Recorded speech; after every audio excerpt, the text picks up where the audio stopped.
ចែងមនុស្សដែលអូនស្រឡាញ់គេធ្វើអូនយំទុកឲ្យអូនឈឺចាប់រងទុក្ខរាល់យប់ថ្ងៃបងគ្រាន់ជាមនុស្សម្នាក់ឈរមើលពីចម្ងាយ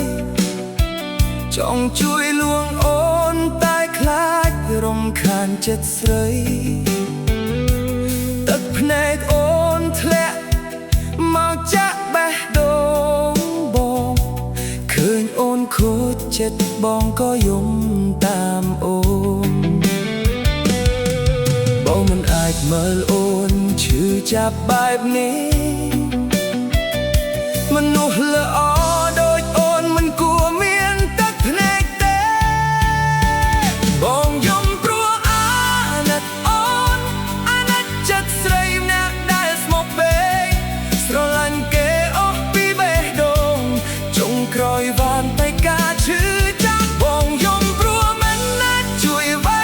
ក្រៅពីឈរមើលអូនយំរាល់ថ្ងៃ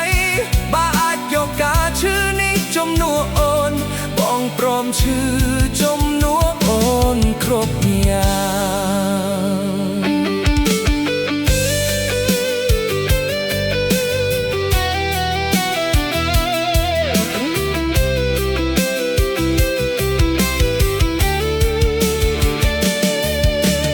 អូននៅតែញញឹមតួបេះដូងខ្ទេច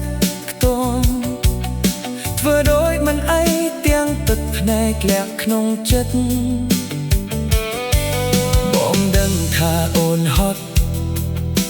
ខ្លាំងប៉ុណ្ណាតែអូនមិនដែលនិយាយថាឈឺប៉ុណ្ណាបងចង់ក្លាយជាមនុស្សដែលអូនអាចបានពេលពិភពលោកធ្វើឲ្យអូនអស់សង្ឃឹម